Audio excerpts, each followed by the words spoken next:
దేశ ప్రజలకు ప్రధాని నరేంద్ర మోదీ కొత్త సంవత్సర శుభాకాంక్షలు తెలియజేశారు. ఈ ఏడాది దేశంలో ఎన్నో ఘనతలు సాధించామన్నారు.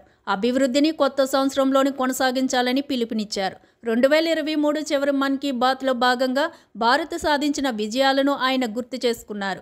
చాలా కాలం పెండింగ్లో ఉన్న మహిళా బిల్లుకు ఈ సంవత్సరంలోనే ఆమోదం లభించిందన్నారు మోదీ. భారత్ 5వ అతిపెద్ద ఆర్థిక వ్యవస్థగా అవతరించిందన్నారు. ప్రతిష్టాత్మక G20 సదస్సును విజయవంతంగా నిర్వహించామని తెలిపారు.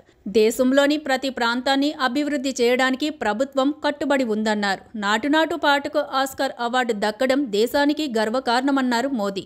ఎలిఫెంట్ విస్పరర్స్కు సైతం ప్రతిష్టాత్మక అవార్డు రావడంతో భారతీయుల ప్రతిభ వెలుగు చూసిందని వ్యాఖ్యానించారు. 2023లో భారతీయుల సత్తా ప్రపంచానికి తెలిసిందన్నారు. క్రీడా రంగంలో కూడా భారత్ రాణించిందన్నారు. ఆసియా క్రీడల్లో 107, పారా గేమ్స్లో 111 పథకాలతో సత్తా చాటారని గుర్తు చేశారు. వన్డే ప్రపంచ కప్లో భారత క్రికెట్ జట్టు అందరి మనసులు గెలుచుకుందని ప్రశంసించారు. చంద్రయాన్ 3ని దేశం ఎప్పటికీ గుర్తుంచుకుంటుందన్నారు మోదీ. శాస్త్రవేత్తల కృషితో ఈ ప్రతిష్టాత్మక ప్రయోగం విజయవంతమైందని, ఇది అందరికీ గర్వకారణమని చెప్పారు.